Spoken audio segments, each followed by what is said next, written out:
I couldn't find a yoga song, but I figured it's close enough. Nice. There's an old like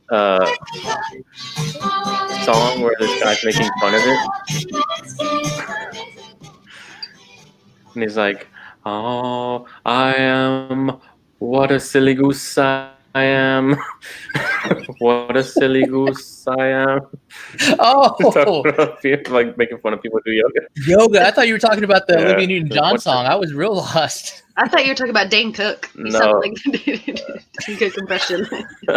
You know what's weird? Really? Gerard was watching that Airplanes movie that came out from Disney, the one that was cars but about planes. And he had it on, and I was like, I know that voice. What voice is that? And it's Dane Cook. Dane Cook is the main plane. That's what he's doing these days. He's funny. Well, that's what he was doing 8 years ago. I don't know what he's doing now. Oh, he's doing nothing now. He's watching that movie with his kids. Right? All right. Hello and welcome to this week's edition of The Time and Place. Today we will be talking about yoga and should a Christian be doing yoga, or is it completely fine? Does it have pagan spiritual connections that we should not be involved with? Is it just stretching? What do we do? And can a Christian go to yoga? Can we get into yoga for all the health benefits only and none of the spiritual stuff? That's what we're talking about today. So yeah. So Julian, I don't know where you want to start because you're like redefining what yoga is now. No, I'm not. And Well, before we get into there, have you guys done yoga ever? Have you guys actually done it like ever? No.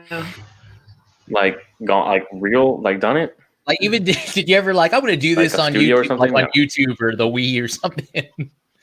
No, I've like tried, like if one of my friends was into yoga, then I've like tried, like, oh, try this pose, you know what I mean? Showing me, but I've never like Yeah, I've watched like seen a chart and tried.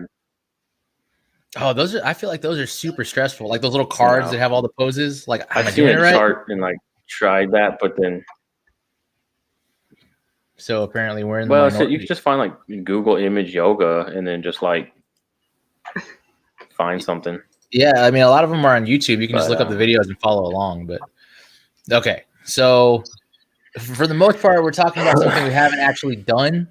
So we're talking about this from research, not firsthand experience. So if anyone is like involved in yoga, like give us a little bit. Tell us something that you've heard in yoga class. Well, we're asking if we can do it. That's what we're saying. There's for sure people we in here don't know that if have we already done it. Well, you. Solomon's waiting to start his fitness journey. We need to check off the boxes. What's okay? Barbells, yes. Downward dog, no. Okay, so yeah. Well, my interest kind of comes from running because I like to run, and I know a lot of runners do yoga also for like flexibility and just like strength Joint health. and pliability, joint health, strengthening, muscles and stuff, and just kind of overall flexibility, avoid injury and stuff. And so I was thinking about that, and I was like, all right, and just doing just normal stretches, like I'll do like stretches at night, and then like after a run, and then at night I'll do stretches, and I feel good. Like it really feels good to just like really stretch out and just kind of just normal after run stretches that you would do in any sort of sport. So, but I'm like, well, so was there something to that? Like, could I be doing more of something like that? And is yoga an acceptable thing? Like, could I just go? I could never see myself going to a yoga class because I couldn't see myself going to like any kind of class like that. Just like making the time and spending money. I can't even go to gym. That's why I run. So, because I don't want to have a gym membership. But I could see myself doing like a yoga course online or something, or like on TV and just following or whatever. But it's like, okay, well, what is that? Like, is that okay, or am I? What is yoga? What do we, as a Christian, how should we approach this? So that's kind of like just personally where I'm coming from at it. But the accusation typically is you can't because it's pagan worship, right? Like that's the thing that you hear most often. Yeah, there's over 500 comments on that post that I posted today, and the majority of them are negative, right? No, it's pagan. Really? Yeah. Well, you got a lot of weirdos that follow you. So I think generally, it's like, sure, just pray to God. I think that's more what I've heard as far as like yoga and stuff is like Yeah, I've holy heard that yoga, too. Christian yoga, whatever. Yeah, yoga does mean union. That's true. So Like actually, union with what? Like, so yeah, what is that? I looked it up today, and apparently the root is the same root for yoke. Like when you yoke two animals together, it's the same root that like that's where the word yoke in English comes from. The yoga. Yeah, and then Unequally yoked. well, kind of how I understood it is it's their ultimate goal and achievement is to be unified and reach this level of Brahman, which is like you yourself are an inner god.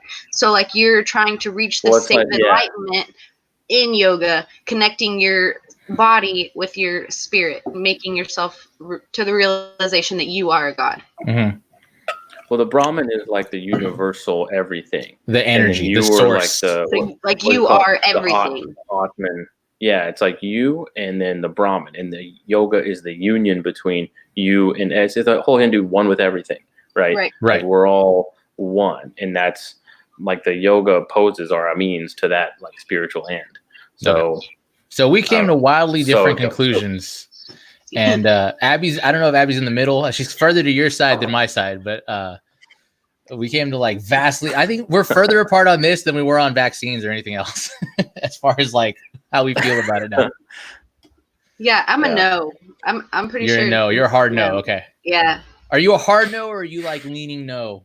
I'm a hard no, but then You're at the a same hard time, okay. At the same time, if I'm looking on YouTube and I'm looking up stretching videos, and there happened to be one where I'm laying on my stomach and pushing up, I don't necessarily think that in itself is sinful. But going to an actual yoga class, putting together the moves, sitting in the and And see, that's the thing too, because I have watched Steve Bancarz talk about it. Who I like Steve Bancarz a lot. I have a little salt with him because he's a little conspiracy minded a little bit, but he gets into that like Michael Heiser area with like spiritual stuff. But he does talk about how like the poses are designed to bring you into that state of union with the Brahma or whatever. So like. Would you say like you can't even do the pose? Don't even do something that looks like the pose. Well, and it seemed like he was really just reiterating the way that the poses go. Like there's certain like ways. The order? Like this, the order of the poses. Okay. That's how it seemed to me. Okay, and Solomon's saying a hard there means to an end. So right. I'm not a hard no. I'm first of all, you're asking Abby if she's a hard no. I think Abby is a hard yes or no on anything. Like there's no. I don't think Abby's like middle of the road on anything. So true. Like, I've always said that. I see black or white. Whenever you do those little like, do you strongly agree, neutral, agree, disagree, strongly disagree. You're like on the ends, right? Her pain is always 0 or 10. It's never like moderate. Okay. It's so true. You got that. You nailed it. No, there's no middle ground. But yeah. True. Yeah. Drew, I never known someone who's anti-vax who would all be against yoga. That's very true. That's like you know what to do with that kind of person. Yeah, she doesn't fit in the Venn diagram right. You gotta there's a whole new category. I'm making a new diagram. So are you not a hard no? Or are you like a mostly no? Where did you land on it after looking at everything? There was some compelling stuff that I saw, especially from Stephen Bancarz. So like points that he was making. Like I said, I really like Stephen Bancarz, and I really trust his opinion on it, especially like him coming out. So if people don't know what Stephen Bancarz is, he was like the leading New Age guy. He was. I think he had Spirit Science. Is that what it was called? He wrote for Spirit Science. I don't know if he had it. Yeah, he wrote he ran the largest New Age website. And wrote books for the New Age, and I mean, astral projection, out of body experiences, crystals, the whole thing. Like he was really, really into it, like top guy on the New Age thing.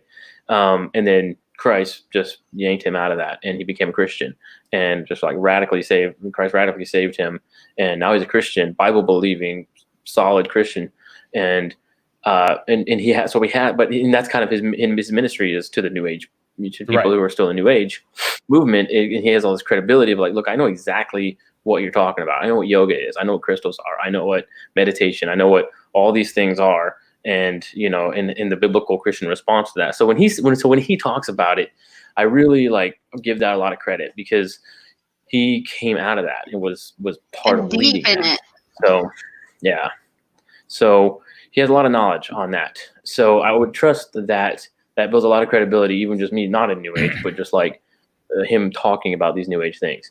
So if you don't know Stephen Mancars, look him up. That is a really, really cool guy. He's got I think it's out now. He's got another book called The Second Coming of the New Age that he co-wrote with another guy. So yeah, that's out. Okay. If you want to read it. Yeah. But yeah, so he talks about it, and he's very against it, against yoga. And he was talking about how yoga means union, and it is that your union with yourself, with the Brahman, and that's the goal. Like if you're really doing yoga, and that's what I think we should talk about too, is that I think people like my mom talk about, like she went to a class and just did some stretches or whatever. Right. It's like, so here's what I would say. If I downloaded some diagrams, or just like Google some diagrams of yoga poses and just did them in my living room, and I tell someone, oh yeah, I'm into yoga. Yeah, I do yoga. Oh, yeah, I love yoga. I'm into yoga. And they're like, oh, what studio do you go to? Who's your instructor? What? It's like, oh, well, I downloaded some pictures online and I just follow that.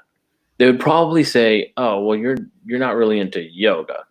Like you do the stretches, but you're not. There's more to it than that. You're not into the culture. Yeah, I think anybody who's deeply into yoga would say, oh, well, if you're, oh, yoga, yeah, it's just stretching, right? No, there's more to it than that. Yoga is much more than just stretching. I think anybody who's really prominent in yoga and deeply involved in it would gladly say it's more than that, and that's where that's like, okay, well, I don't want more than that. That's, as a Christian, I just want to stretch and be flexible stuff. And it's like, okay, well, then you're not going to do yoga. Well, let me posit this question. If someone told you that in response, would that make you go home and not do those stretches anymore, that you downloaded the diagram or whatever? If they're telling me I'm not doing yoga, honestly, then it would be like, oh, I want to be doing yoga. I want to be someone who does yoga. What do I have to do? Well, it'd be more than stretching. Well, it's like, well, that's not me. I want to just stretch. Right. And then someone just said, all you're doing is just stretching, which is okay, but it's not really yoga. It's like, okay, well, then I don't care. Then I'm not doing yoga. I'm just stretching, And so I think that's kind of the nuance there of like maybe an acceptable level as a Christian or something, and who someone in yoga would say you're not doing yoga. That'd be okay with me as a Christian. Caleb made kind of a good point. In my opinion, would we see Jesus go into a yoga class? I don't believe so. I don't personally. I don't think so either, but I wouldn't need. That's what I'm saying. Like, yeah, that there is something to these poses, and there is something to the physical, like a spirit, the physical invocation of spiritual things, even for Christians. And this is something Stephen Mancars said a good point too. He was saying, would it be okay for a Hindu to come into church and take communion? Yep. And because he wanted a snack? They're like, no, that's not okay. Like, he needs to not do that. But it's just a piece of bread. But it's like, what are you doing? You're standing up, walking over, taking it, and eating it. But we would say, well, no, this is communion for the body. Like, this is different. This is not just eating a piece of bread. This is communion. This is, the body of Christ, doing this in remembrance, the whole thing. And, we are eating and drinking our condemnation if we're not, yeah. So there's more to it. There is that. So it's like, okay, well, then should a Christian go and do yoga just for the sake of yoga? But a Hindu person say like, oh, sure. Maybe they would, but I don't know. Like, if we're just completely disregarding anything. Okay. So I'm going to, as the one playing opposite on this one. So when you say a physical aspect to a spiritual component or a spiritual practice, does that mean the poses themselves are inherently spiritual? Yes. Well, no. I mean, it's hard. It's in the context, right? So, like, if you say certain words in a different context, it could have different hateful meanings, hurtful meanings, or joking meaning, whatever. So there is some context does matter for a lot of things, for language, for poses, whatever. Brianna had a good point of talking about, like, isn't standing still a yoga pose? Right. Like, True. Stand with your back straight and breathe in your if yoga. I'm just, what if I accidentally do a yoga pose as I'm pruning the bushes? What if I accidentally do a yoga pose? Like, oh, I saw him. He he scratched his back, and he sinned. So I think context does matter in that regard, as far as like, well, no, what are the intentions behind this, and Right. what are you doing? And I think the meditation and concentration and breathing and like the placing of the consciousness and those sorts of things are definitely part of that. And that's what people say, that's yoga. That's right. what, it's great, So clear your mind, and it's for mind and soul and body, right? The argument that I had, or that we were having before we started, that I had read this article years ago, and I had forgotten about it up until we started talking about yoga again. And it was an article talking about how the idea of yoga as a spiritual practice is fairly modern, and how it was more of a marketing ploy to sell it to Americans than it is part of Hindu culture, right? So we were talking about it offline, and I went to go look it up because I was like, I got to find this article again. And when I did, I started finding other articles that were all linked to it, and there's like, this is the source, this is where we got this from, this is how we came to this conclusion. And so my understanding, and the two don't agree with me, but that's okay. My understanding is that, wow, I'm Abby this time. The two of you don't agree with me. My understanding. Well, since me and you are basically the same person, I feel like you don't feel too bad because I don't feel too bad about it right now. It's true. The conclusion that the stuff that I saw was that the early mentions to yoga and like the olden times in India had to do with meditation and breathing, but not necessarily this series of poses and stretches. That the one that is beyond a shadow of a doubt linked to it is that lotus pose where you bend your legs over your knee, that cross-legged pose. That's for sure part of that. But the old world yoga was the idea of breathing and meditation. These other things were introduced far, far later. And from what I saw, we're talking like 1800s, not like, early 500s. And that this whole spiritual aspect of the stretches was added progressively much later, kind of in the way that when things come to America, they take on an American veneer. When these stretches went to India, they took on an Indian veneer, and then were sold back to Americans as a holistic exercise. But that's not what the roots of those positions and poses are. That's so what I saw. So what were the Hindu roots of yoga? What were you looking at? The breathing, the meditation, and that lotus position. But really, it was the idea. And there was no spiritual aspect of that? No, not that. I'm talking about the poses, like if you say warrior pose, downward dog, all that. No. I'm talking about the first Hindu to do yoga. Right, but what I'm right and meditation. There was a what spiritual element. Right, but what I'm saying is when you say that, people think downward dog, warrior pose, whatever those poses. Those are later additions to this thing. To the spiritual thing. The spiritual thing was already there. They added the physical element to it. Right. The physical element is what's new. Except there's all the yoga documents that right, are from, but those yoga documents don't talk about these specific poses. That's what I'm saying. Okay, so it says that the Upanishads, which are exclusively devoted to the theory and practice of yoga, are known as the Yoga Upanishads. Upanishad. What do you call me? We're getting censored right now. Right? And supposedly those were written they're dated between 100 BC and 1100 AD. Right, but what I'm asking you is way before. Right, but you're not following me. What I'm saying is, are you looking at one of those? I'm not following you either, man. I don't understand what you're saying, because you're saying like it started out as a spiritual thing with breathing and meditation, right, and then physical things were added later. Okay. So what I'm saying is, but the meditation and the breathing are part of yoga. Right, but what I'm saying is that those two things are not married intrinsically. So like when you're talking about like I don't want to. They are now. Well, are they? If it's not anybody doing today, it is. That's what I'm saying. Like if you're doing stretching, stretches were incorporated into this pagan worship, so that we call yoga. And so I want to go do yoga. Okay, well that's right. If you're talking about the thing that was added later, the stretching, sure. But if you're talking about yoga as it is combined now, Right, with the concentration and meditation, here's why I think then it's important to have that that's distinction, yoga. though, because you can make that distinction. But when most people talk about yoga, they can't make that distinction. Like they can't say you can do the stretches, just not the thing. You know what I'm saying? Okay, but kind of like Solomon but you're said, saying that kind of was like that. Solomon said, it is together now. So what about the true testimonies of people who are truly trying to align their chakras and have felt that Kundalini serpent up their spine and have had the headaches and all those stuff? Like those are the personal testimonies, and a lot of what we rely on for Christ's resurrection is the personal testimonies. So let me ask you. Let me reverse that and ask it this way. Okay. When we talk to somebody who's in like a Pentecostal type of faith, and they talk about how they know this is the right way to do it because they felt the Holy Spirit and that fire came down on them and they got flipped back, that's their personal testimony. But are they having any kind of real experience with God? Probably not. Right. Yeah, I think so, but not with God. Like, I think they're having an experience, but not. I think they're Julian having an emotional experience. Yes, Julian doesn't really believe in any kind of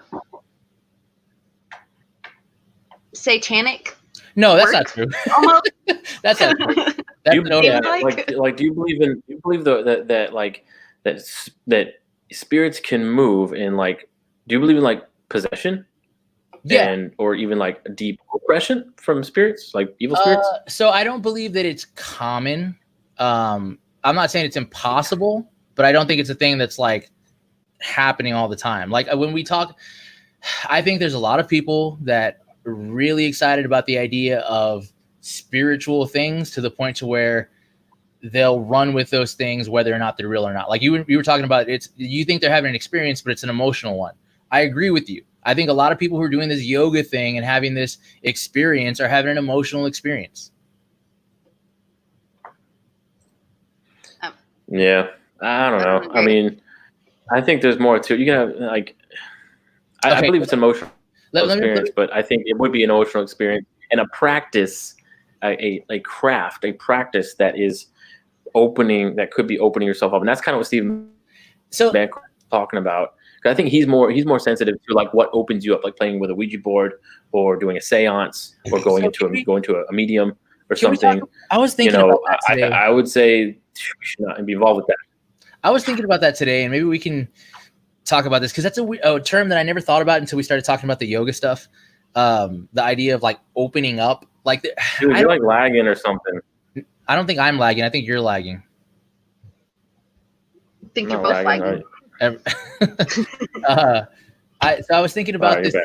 Okay, I was thinking about this idea of opening up today, and it's almost like there's a charismatic paganism and a charismatic Christianity, and they're two sides of the same coin. And yeah, on the one hand, you have like Kenneth Copeland talking about how he unleashes the Spirit of God to blow away the coronavirus, and on the other side, you have these people who are talking about the other side, they were talking about these people that are having these spiritual experience in yoga classes where they unleash their serpentine up their spine. And to me, I'm like, oh, you're both dumb. You're both having emotions that are doing nothing. Yeah, but just like you said, you have sleep paralysis. There are people that have literally had like demonic. Right, but what I'm saying, dreams and from that happening. Demons are aliens. That's not happening yet. Yeah, that's next time. Coming soon. But what I'm saying is, so what I was talking about, the idea of opening up, like, do you think to someone who is like a pagan, someone who has no involvement with the church or Jesus in any way, that they need to give permission to demons to do something to them? Like, that's a very weird idea that I don't think I've ever thought about until today. No, not permission necessarily, but inviting something. Exactly. It's the difference between like, I give you permission, devil. It's like, no, I'm receiving my dead ancestors or something. It's like, well, no, you're actually receiving. Are they not already receptive to anything pagan? You know what I mean? Yeah, I think there is a difference between like, when we talk about spiritual warfare, and that'd probably be good for an episode. Yeah. Is we're talking about spiritual warfare. I think spiritual warfare does come more in the form of maybe like family strife or something, or like just a deep depression maybe, Right. or like stress and anxiety, and that causing problems with your relationship with God, with your relationship with people and everything. And so it doesn't look as like angels and demons clanging swords, or it's not as like I'm levitating on the bed, or I feel a presence or something. But I think it can be those things as well. Like I don't think, and I think too often we look at like, it's like every time something goes bad, you have a bad day, like this breaks, you spill your coffee, you get into a wreck, and it's like, what is going on? Like something's happening. And yeah, watching Care Bears. But I don't know. I think it does. And maybe doing those things just puts your mind in a certain place that is more susceptible to anxiety or fear or something. And that's the spiritual oppression or whatever. But I don't know. I mean, but I had to go into a little bit more, but I think there is something to like inviting. We believe the devil is real. We believe demons are real. Right. We believe hell, right? So we believe that there are dark forces, right? So Except if there for is Julian. something that is deliberately, yeah, I'll right. fight you right here on this podcast. I think it's less common. I think most psychics and even like Kenneth Copeland are charlatans, Right. and they have financial material. But I think someone who just like went to a yoga class and say they felt a serpentine spine up there. What are they? If they have nothing to gain from that, and just like, I had this really freaky experience. I don't know what the heck that was, but it freaked me out, and it's weird. It's like, that's not a charlatan necessarily. That's just a person, right? But that's like a person by something. That's like a person in the audience at a Jesse Duplantis sermon who's like, "Oh, I felt the spirit." It's like, well, you didn't, so I don't know what to tell. Those are like, actors. Oh, everybody in that audience is an actor. Everybody sending in their money. That's what I'm saying. Like, okay, so baseline, all of these Hindu gods that we're praying to or whatever, they don't exist, right? Like we're at that point. There's no Brahmin spirit that you're connecting with, right? Well, think of it in contrast. Like if you turn the lights off, or wake up early in the morning and get on your knees, bow your head, and pray to God, put yourself in a posture of humility, a posture, a certain prostrate yourself. There are things in Christianity where you do have a physical thing. I'm not saying that you have to like do a certain, your body has to be in a certain line. I'm just saying the Bible does talk about bowing your head, getting on your knees, doing these things in posture of humility, and that meaning something. Or you were saying that means nothing. No, or but like again, communion is a physical thing. The right. Lord's Supper of like that it's a physical ritual that we have that means something. Baptism, right? That means something. It's water, but it's not. It means something more than water. You know what I mean? As far as like on a spiritual level, and it's a physical ritual we do with a spiritual hand. Right. I guess. But the difference that I'm saying is there be a dark ways. I think we're off time. The difference, what I'm saying, sorry, no, it's okay. No, it's fine. I think we're on separate times, so I'm talking but we're not back. Yeah, I know. We're kind of like off. The difference is that what we're saying, so we know that these things, baptism, prayer, all those things are actually ancient. We have the sources that can document, yes, this was instituted by Christ. It goes through the apostles, all of that stuff. What I'm saying is these physical aspects to yoga don't have that kind of documentation. They're a much, much later 1800s edition, most likely from European influence. That's what I'm saying. So this idea of like, oh, the stretches and the poses get you in union with whatever is kind of malarkey, is what I'm saying. Now I'm saying, but if you were to say that to somebody who's Hindu, then they would think you're absolutely crazy because they've completely and totally. Yeah, anyone who does yoga, right? But if I was to say to a Mormon, that going to the temple doesn't actually do anything for you, they would also disagree with me passionately, but they'd still be wrong. If they told me, I agree with you. If they told me they got a burning in their bosom that's not what you're saying. No, that is what I'm saying. Because that's not what you're saying. No, because what you're saying is there is no temple, and they're like, yes, there is. Like, Mormons don't have this weird baptism of the dead, and it's like that's like what you're saying. Like, that was added later, and they're like, it would be more like you're telling them about their own history. It would be more like this. If you told someone, well, Joseph Smith didn't believe in eternal exaltation when he started the religion. And they were like, well, yes, he did. He always believed in it. And you could find the documentation where you can see it progressively growing in the doctrine.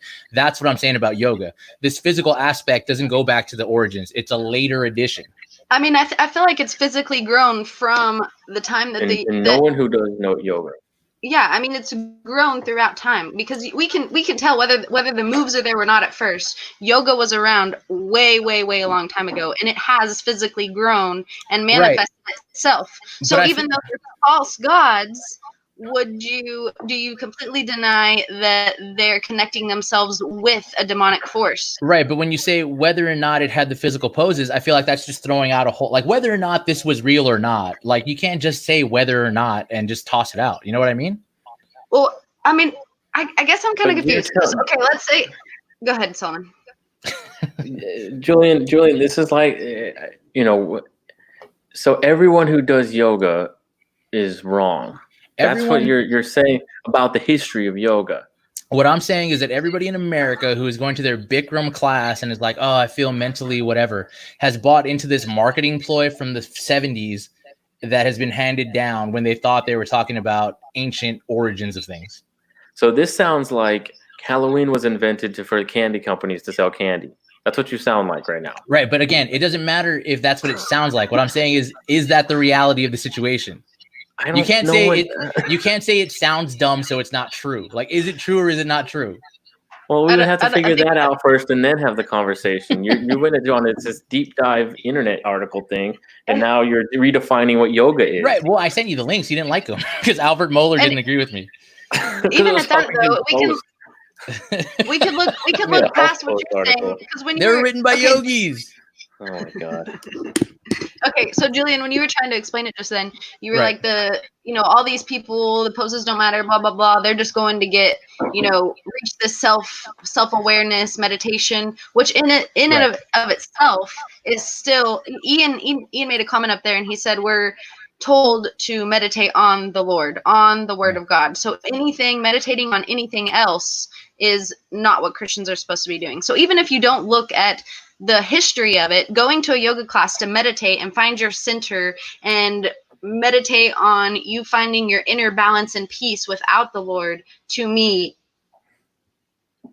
isn't right. Right. No, I agree with you. Yeah. If you're talking about can Christians meditate? Well, no. And I've had that argument with somebody before where they're like, well, the Bible talks about meditation. Like, yes, but it's not even in the same realm as like yoga. Yeah. It's like Hindu meditation. Not the emptying of your mind. Right. It's the opposite of that. It's the dwelling on the word. That's the Christian meditation, like dwell on the word of God, right? The deep thought, not the lack of thought. Yeah. I had it pulled up because I thought we'd get to it. Philippians 4:8. Finally, brothers and sisters, whatever is true, whatever is noble, whatever is right, whatever is pure, whatever is lovely, whatever is admirable, if anything is excellent and praiseworthy, think about such things. Whatever you have learned, received, heard from me, or seen in me, put into practice. The God of peace will be with you. So that is that dwell on these things. It's the opposite of the Hindu meditation of clear your mind, emptiness. It's the dwell on these things. Fill your mind with God and things that are pure and righteous. And I'm just saying yoga isn't pure. Okay. So let me ask this. Let's say we took all those poses, right? Because Solomon, I think it's around the same page as me, that the pose themselves, like the stretch your back pose, are not pagan. Like pagans don't own stretching, right? So let's say we took those poses. Kundalini is not a corner of the market on stretching. Right. So let's say we took those poses and we started our own program and we called it something completely different. It had nothing to do with spirituality or any of that stuff. It was just like, hey, we're going to get together and stretch after this if you want to come do it with us or whatever. Yeah. Would that be okay, or would it be like, oh, that's too close? Yes, and anybody doing yoga would say you're not doing yoga. So is that anybody in yoga? That's what I'm saying. That's not yoga. The question, and that's what I'm saying. You're talking, and if we did that and we say we're going to start our own Christian yoga thing where we eliminate any sort of concentration or meditation or breathing or core consciousness, whatever alignment with anything, no music, no incense, no we can talk. meditation, nothing. We just literally stretching and listening to Metallica. They would say that's not yoga. You're just stretching. And it's like, okay, well then I guess I'm not doing yoga. That's what the Albert Mohler our briefing came down to, was like, if it's Christian, then it's not yoga. If Right. it's yoga, then it's not Christian. Right. And that's what I'm saying. But if you're redefining yoga, Well, then maybe this is where we're on a different topic. Maybe But this is where our yoga, wires are as getting we know crossed. it today, with the incense and the music and everything. Right. And maybe this is where our wires are getting crossed. Because when I think about yoga, I think about stretches. I don't think about incense, but I also don't go to a yoga studio. So Abby, I know, but anybody does yoga thinks about those things. But that seems to be. So let me ask you this: is that the delineation point? If someone who does yoga and is deep into it says, "Oh, you're not doing yoga," is that the point where you're like, okay, then it's good? Or is it like, as soon as they're like, "Oh, you're doing yoga," is like, "Oh, I can't do this anymore"? What? I'm sorry. Like, okay. Sorry. So if someone who does yoga, who's like deep into it, says, "Oh, you're not doing yoga, it's okay." Like, at what point is it like, "Oh, now you're doing yoga," and then it's not okay? I think it would have to include a consciousness centered concentration on breathing, and maybe inclusion of a mantra, that mindful meditation, emptying meditation would be part. And now you're really doing yoga, because this yoga is a mind, body, and spirit exercise. And I think that no Christian should have a part of. But if we're stretching, that's what I'm saying. If it's just like stretching, Drew had a good comment about if the poses, the movements of yoga are necessarily bad or tainted due to its role in pagan worship, is sex likewise tainted? Again, I would say no, but it depends. Sex between two married Christians who are expressing like what God has created, sex of love and knowing each other, no. Temple prostitutes, yes, right? That's sex, but it's a different context. So the act of human intercourse is not in and of itself. That's what we're talking about. Like, what is it glorifying? Is the context of these things matters, right? So that's what I think. There's no secular, there's no pagan stretching. There's just stretching, and then consciousness, mindfulness on emptying yourself and become one with everything. Okay, that's not right. If that's the ends of the means of your stretching, then that's wrong. You shouldn't be doing that to those ends. But like Christian music versus secular music. That's what I say. There's no secular music. There's no secular sunset. There's no secular or pagan evil sex. There's the act itself is all belongs to God, but it's how we're manipulating, perverting it, and using it to glorify the self and being one with the self, or pagan gods or something. Then it's the context of those things. So that Abby, would be like my answer to Drew's question. Let me ask you the same question, Abby.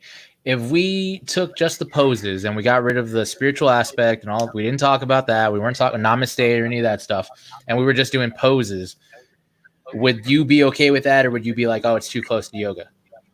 Yeah, I feel like it's too close to yoga. Only because the poses were inspired to reflect and worship pagan deities. Now, we know that they're false, but my whole thing is, if I can stretch my body in a million other ways, why even associate with this type if it's so dangerously close? Maybe if I sit around and I'm doing all these yoga poses and not meditating and there's no incense, maybe I'm not in the wrong. But at the same time, why? Like, why, whenever a ton of people, there's a ton of Hindus rely on this to gain this personal relationship and enlightenment, and it's used for a spiritual awakeness that I think maybe I'm a little bit more sensitive to it, because in my wild days, like with the going to the music festivals and the drugs, it was all about like the spiritual enlightenment. And you meet so many people who swear that they astral project. They swear that they've made their souls go out and they can go around and like to the world. I mean, there's so many just crazy instances that Julian would be like, they're liars. I absolutely would have been like, sure, dude. Yeah. Sure you did. Balls. For like, my first response would have been, okay, yeah, Right. Drugs are powerful. Yeah. You and Rogan both. I don't believe they're not powerful, but I'm not saying that I don't believe that you're popping a pill and transcending reality. I think you're hallucinating. Yeah, and that's probably true with the drugs. But what I'm saying is there are people that are supposedly able to do that after opening their third eye and have all these psychic abilities. And how do you about like explain DMT that and all that? whenever they are psychic and they are really and honestly telling these people the future? Do they have some sort of spiritual awakening and they're connected with this God of the universe, or are they having a spiritual connection with a demonic force that's making them believe that? So I'm with Solomon. I think 99% of psychics are charlatans. I was at the mall one time and there was a card reader, and I was like, read my cards. I want to see what you know. And she didn't know anything. I was like, yeah, I didn't think so. So yeah, I agree. There's a lot of scams. Yeah, but right. There are people that. Yeah. But when you talk about like, oh, well, after they open their third eye, well, they don't have a third eye. That's not a thing. Like you don't have a third eye. We do have a pineal gland. Right, but it's not for connecting with the force of the universe or any of that stuff. Tell that to somebody who has supposedly opened it and has all these extra spiritual abilities. Julian, your body does go through a chemical reaction on DMT and like psilocybin and stuff like psychotropic drugs or whatever. Right. Like your body does go through a chemical disruption, and that is like the pineal gland, and right. But those are it unloads those things. Like even DMT is not an outside force coming in. It's something that you already have is no longer being prohibited to affect your pineal gland, and that's what makes people like trip balls. Right, so but that's what I'm saying. It's a chemical reaction. It's not. But that's a real thing. You're talking about charlatans. You're talking about like just tricking you and like mind games. Like that's a real physical reaction that makes you see stuff. What I'm saying is, growing up in the conservative evangelical church, there was this tendency to have this Frank Peretti vision of Christianity and spiritual warfare. Yeah. Where it's like, oh, there's demons around every corner, and if you play Magic the Gathering, you're going to unleash the hell. Yeah. And I think there's a romanticness to that, like this idea of like, oh, the battling spirits that we just like kind of, you know what I mean? And so when someone talks about like, oh, I open my third eye and I have psychic powers, like I'm sure you believe you do. I don't know. I think that the whole thing, when Jesus was talking in Matthew 13 about the kingdom of God, and he goes through the parables, he talks about the parable of the did I cut out? No, it's something else. I was like, great. When he talks about the parable of the weeds, and he talks about the parable of the net, and he's talking about how in the kingdom there's going to be, the good and the bad. I think that's still a big sign of, the spirit, the armor, the spiritual armor. Like, what do we have the spiritual armor for? I think there's still, now I do not think that demonic presence can take your salvation, but I definitely think that demonic presence has 100% things to do with unbelievers, and is the means of how they almost stay in their unbelief. You know what I mean? So and self. But I agree with self too. I think it does ultimately come down to the God of self, right? And that it is about the self becoming one with everything, and it's like. But really making one everything about yourself. Yes. Like you're including like I am in part of that. I'm God, right? And that's any atheist would believe that. Be your own God. So and that's why it does come down to that. Yeah, there were psychics in the Bible, weren't there? Yeah, that was right, and that's what I'm saying. Mediums. Like, there was mediums and sorcerers and stuff like that. But what I'm saying is like they're not in control of anything. You know what I mean? Like if someone who's like, oh, I'm a warlock and I can call down demons, it's like, oh, you're just a dummy that they're keeping, that your spirits are having check. Like you're not in control of anything. You don't have any power. I agree with that, but they believe that they do. They believe that they do. It's less obvious. I think people who are like that, or I think Satan does work through certain things like that, but it's not as overt and obvious. I think like kind of with the music, right? We're talking about like, oh, I'm gonna let my kid listen to Slayer and he's gonna worship the devil. It's like I don't think that would be the case. I think it would be like if your son became an atheist, like that's more dangerous. I mean, I think Darwin is more dangerous than Slayer, right? So as far as like changing minds and like deceit and a lot of things like that. So there's a lot of worldview deception and God denial that has nothing to do with witches and psychics and stuff, right? I mean, I think it can, but I think usually it's not as so blatant and overt, right, or whatever. And I think that's where me and Abby should a Christian do that? No. Right, and that's I agree. We can agree. No Christian should be doing medium actions. No Christian should be playing. Christians shouldn't go to a psychic. Right. Should Christians get their palm read? Right. Right. Even though you say they're all fake, but still, even though me and Drew did go to psychic, so how does that reconcile? I was thinking about this. Go ahead. What?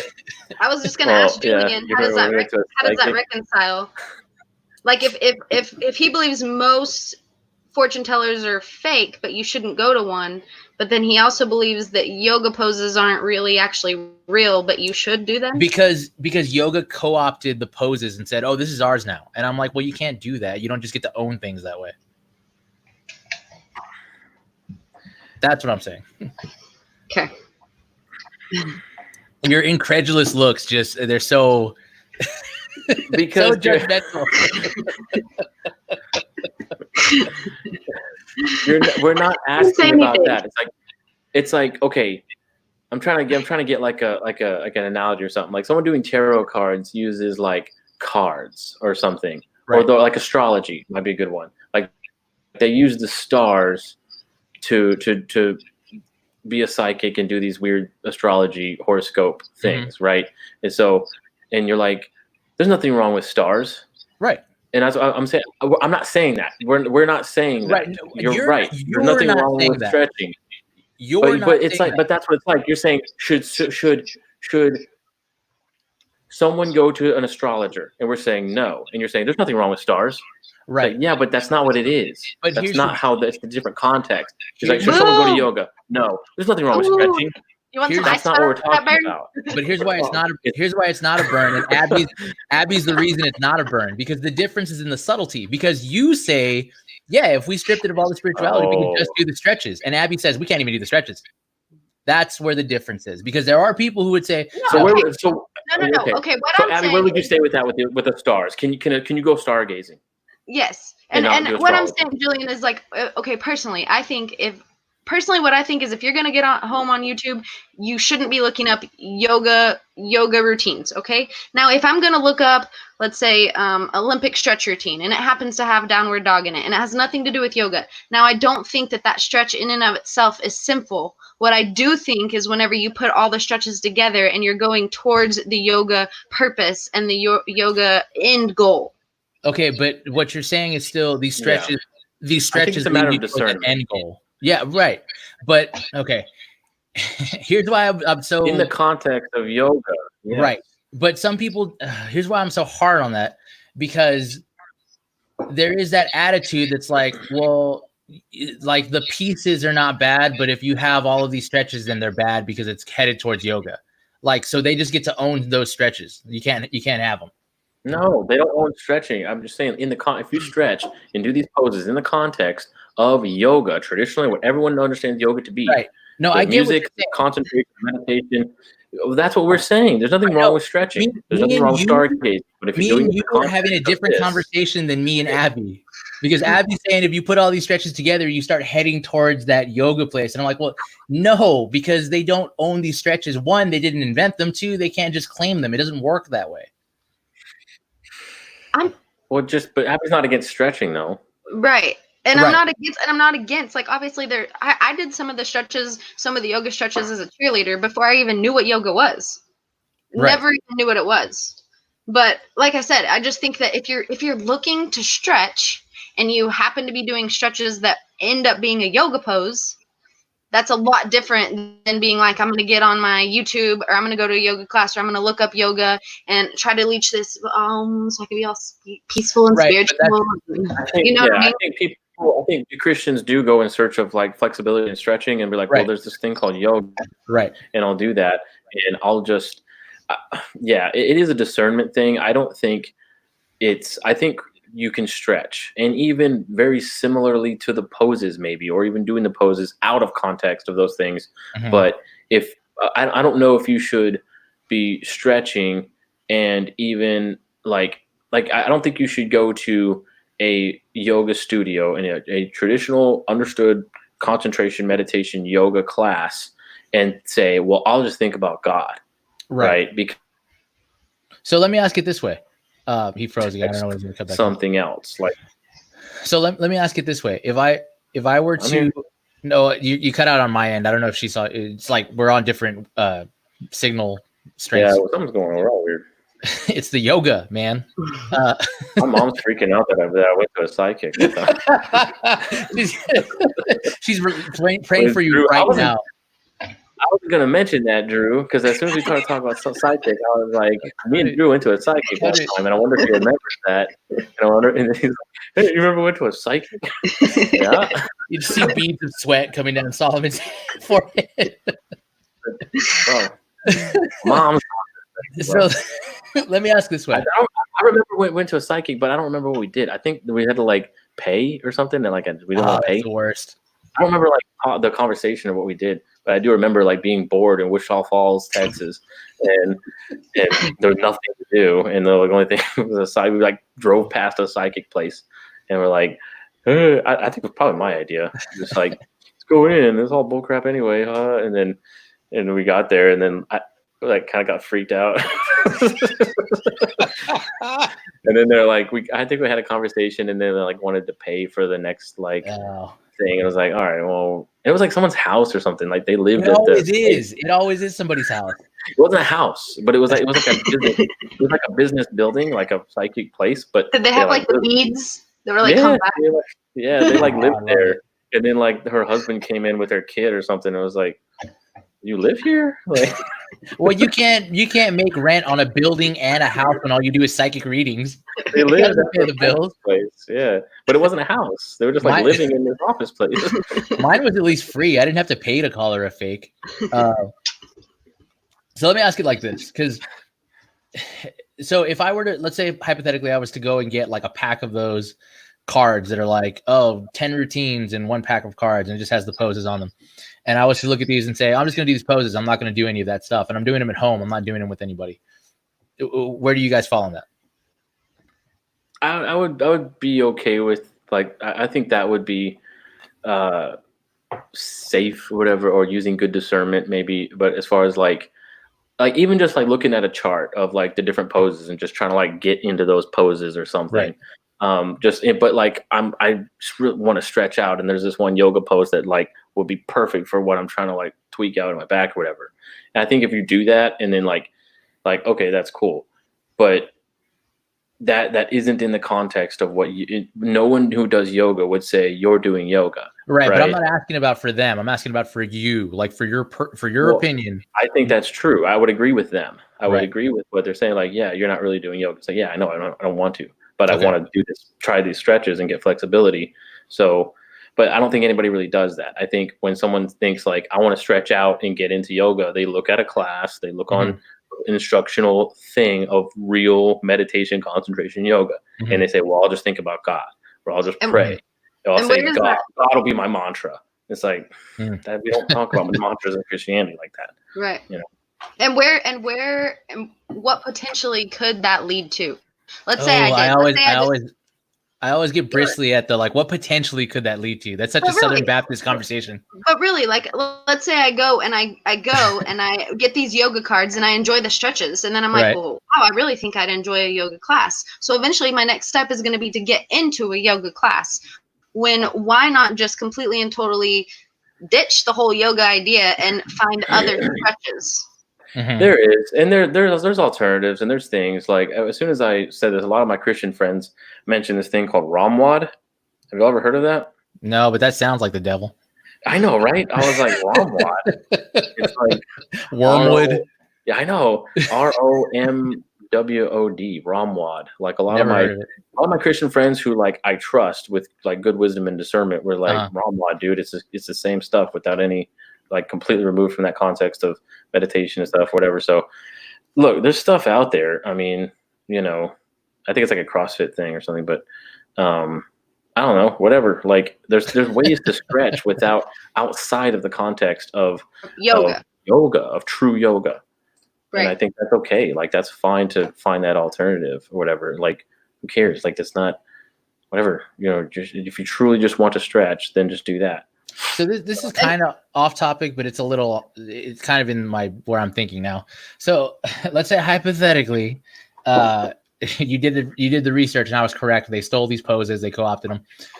Would you feel like it was okay at that point, not to do it, but to like tell people like, yeah, yoga is full of it. It's nothing. It's garbage. If you do it, not only are you wasting your money and time physically, but also the spiritual stuff. It's not a thing. It's all fake. It's all made up. Is that like a worthwhile thing? Is it worthwhile to point out the areas where fake spirituality has like co-opted things that they don't have any kind of possession of? Yeah, but I think I would never tell anybody to meditate on anything but God, right? Or like try to concentrate or dwell on mindfully, like really focus your consciousness. Mindfulness is a big thing right now. Yeah, and it's the self. Yeah. What do the Buddhist monks try to reach by like not talking, and what is it that they're trying to reach? Nirvana, yeah.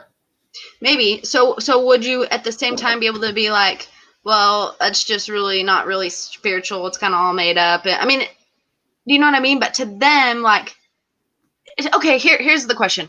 Okay. Do you as a Christ follower, we believe that there's one God, right? Right. That's it. Right. But do you believe that there are other spiritual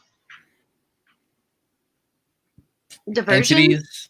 Diversions. Michael Heiser. That's a Michael Heiser. It's some Michael Heiser stuff. Like the Council of the Gods and like there's other gods, like truly other gods. But no, I think forces that were behind some of the false gods and pagan idols and stuff, but not true. Like Baal was actually or Moloch with the owl head. Like I don't think that was like a real thing, like a real creature. Right. Yeah. But I think they're pagan. But it was a spiritual diversion enough that they truly believed in Moloch. So it was a deception. Let me answer this way. Yeah.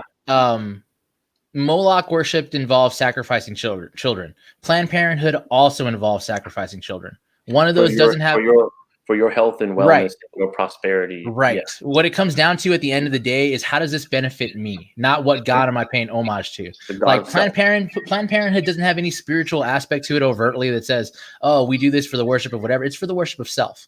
And that's why all of those things, those pagan gods were appealing, because it was like, how does this benefit me? What do I get out of this? What's good for me? That was the which I would never recommend anyone to do. Right. And but what I'm saying is when you talk about are there other spiritual diversions, like your biggest obstacle to Christ is yourself and your love of yourself. So you don't believe in the Old Testament that Satan was deceiving the nations? Right, but it was a deception that they were happy to run into. To themselves. The first temptation was to be like God. It wasn't to worship Satan. That's behind all sin. Is like Satan was deceiving, saying you can be God. Right. And that's what it all comes down to is that. But they didn't. But some of them didn't believe they were God. They had their own gods. Right. But what did they think it gave them? Power. And it was all for them. Okay. It was all elevated understanding of like. I see what you're saying. Right. Yeah. But it was for the crops. It was for the rains to come. It was for the harvest to be good. It was to live long and prosper and for prosperity and financial wellness, which is fertility. Which is the primary reason people get abortions. Like, and that is a physical ritual that accomplishes all the same things as worship to Moloch. Right. There's no Moloch. Right. But it's like I'm sacrificing this baby for my future prosperity and wellness and well-being and less stress and peace and whatever. It's like, and maybe this is where we come. Maybe this is where we meet on the yoga thing. Because if you were to say to someone you can't do yoga and be a Christian, they would be like, "Oh, but I feel so at peace when I do it." And we would say, "Well, to me, and this is, maybe we can talk about spiritual components or whatever, but that's no different from being an alcoholic, where it's like, well, I feel good when I drink." And it's like, well, that's not where you're supposed to go to find peace. Yeah, it's the false peace. Yeah, it's a temporary, unfulfilling peace. Ultimately, but that's anything that like the final throne is yourself. right? It's like, Right. Right. that's Exactly. the God of self. And as much heat as I've taken for my skepticism towards spirituality on this, that's what it comes down to for me, is this idea that it's like, oh, well, the spirits are deceiving them. It's like, no, they love themselves. That's what it comes down to. It's not hard to get a narcissist to do something that benefits themselves. And all human beings are naturally narcissistic because we want to be God. So I would say stay away from that because it does point to self. Drew had a good one that maybe we can talk about, but it's touchy. I'm scared of this one a little bit. Talk about Christians and mental health. Like, that is taboo. Yeah. I'd be down. I got a story. Let me ask well, you. that is important because there is that I would put that like in the context of the prosperity gospel. Like, be a Christian and all your problems will go away. Right. Like, no, like that. Like, that's actually kind of the opposite of like what it says. Like, you will take up your cross and follow me. Like, yeah, that's not. So I think mental health would be part of that. What do you think about anxiety? Like, that's like a trendy one. Everybody has like, oh, I have anxiety, or I'm on anxiety meds. Like, it's weird because the scripture is like, be anxious for nothing, but in everything through prayer and supplication with thanksgiving, make your requests be made known unto God. So it's like, it's almost like scripture saying, well, don't be anxious, trust in God. But we treat it like it's a mental disorder. Like, it's not a sin problem you're having. You have a mental problem. Like a chemical imbalance. Right. Yeah. I think. Well, could be. I mean, I don't know. And I think it also depends on experience and knowing God's sovereignty. So, so when I was 14, my ex shot himself and I was on the phone with him.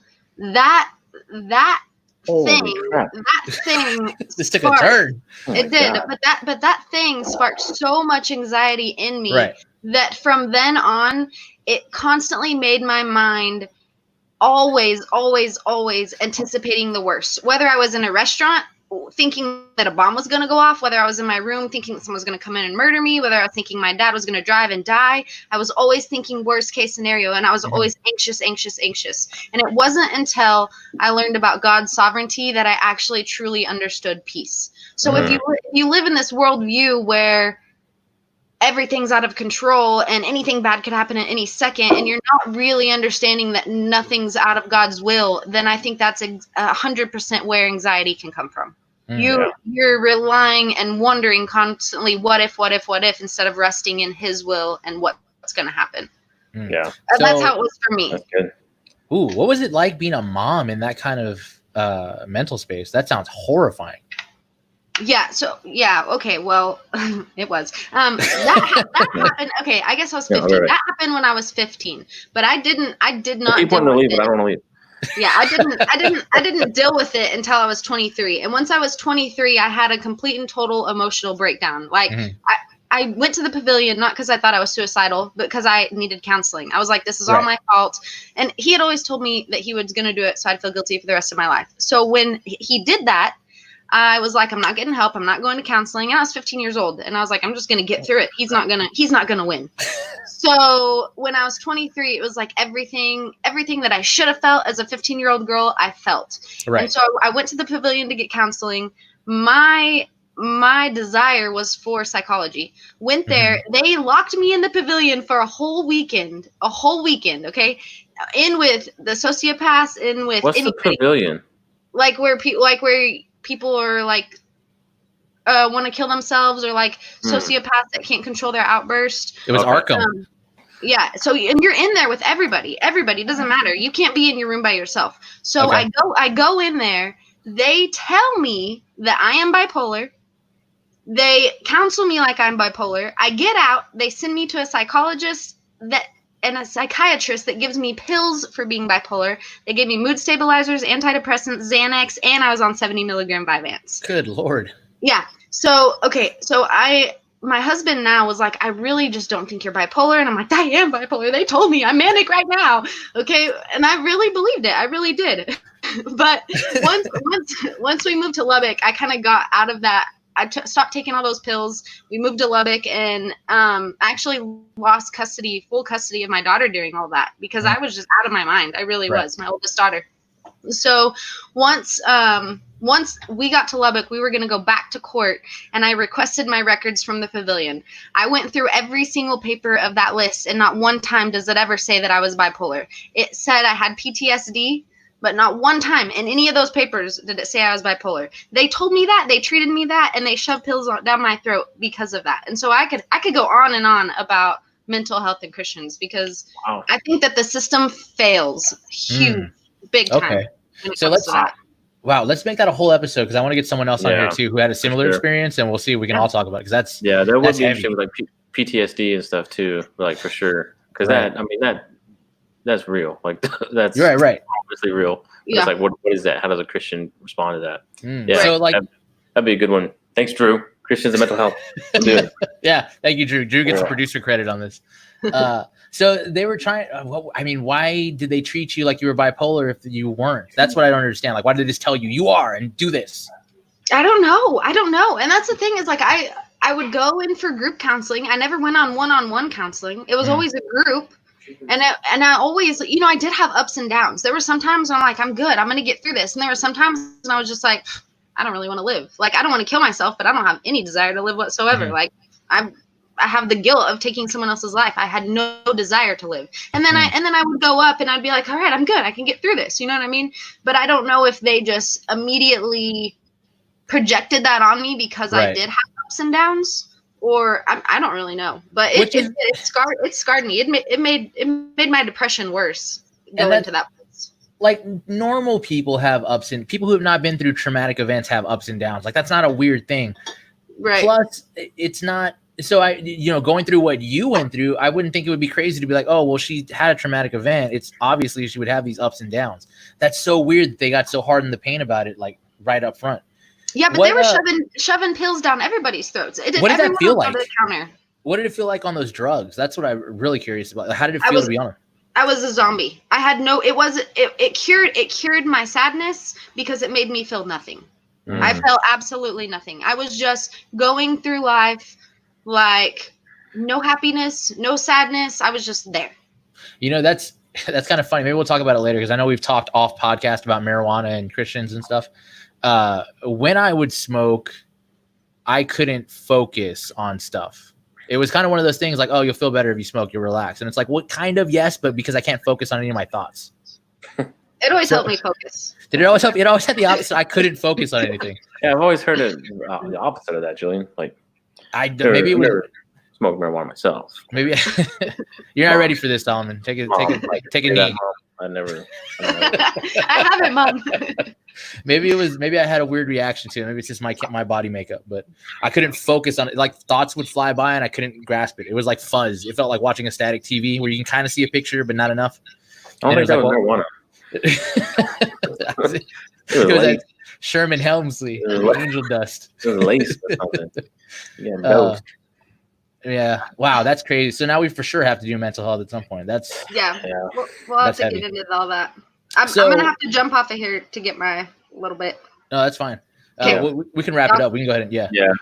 So, end of the day, we're all on the same page that nobody should go to no Christian should go to a yoga studio, no matter how affordable and how good a sign-up deal they're having when this is over, right? When the COVID quarantine is over. I would say that's using good discernment, not to just for a Christian to say, I want to get into yoga, and I'll go to a studio, listen to the music, I will burn the incense, I will say a mantra, it's God or Jesus as my mom. Like, I don't think that is good practice of Christian-minded meditation and presenting your consciousness to God and in a posture of humility. Right. I don't think that's appropriate. Stretching, sure. Like, if you want to look at a chart and do some stretches at home with not the music, with not the meditation, without the concentration and altering of consciousness, I would say sure. But I don't think you get that in a studio. Right. I don't think anybody who's into yoga would say you're doing yoga. So again, it is like, if it's Christian or not pagan, then it's not yoga. Right. If it's yoga, then it's like pagan, then it's not Christian. I think true yoga. I think we're closer to the same page than we thought we were when we started, but you insulted my sources, so I got offended. Yeah. And I kind of the difference, I guess some of the difference in where me and Abby are is our opinion about spiritual things. Yeah. That seems to be like where we're on different pages, sort of, which we've talked about that before when we talked about Christmas, like way back when I first met you. But so we're on kind of different pages, but we're all in the same. Like, if you're a Christian, don't go to a yoga studio. Don't ask your friend, like, hey, hook me up with some yoga stuff. Right. Yeah. Right? And in the modern age, it's really not like, well, what else can I do? Like Solomon said, there's options. If you're willing to look for them, they're there. Ramwad. That sounds so weird. I know. It sounds like something they would, like a sentence you would get in Star Trek or something. Trial by combat, Ramwad. The practice of Ramwad. It sounds like Harry Potter. Sounds like a Harry Potter name. Harry Potter, which Christians also can't do. So they definitely can. Shut up. Don't take his Harry Potter. Harry Potter.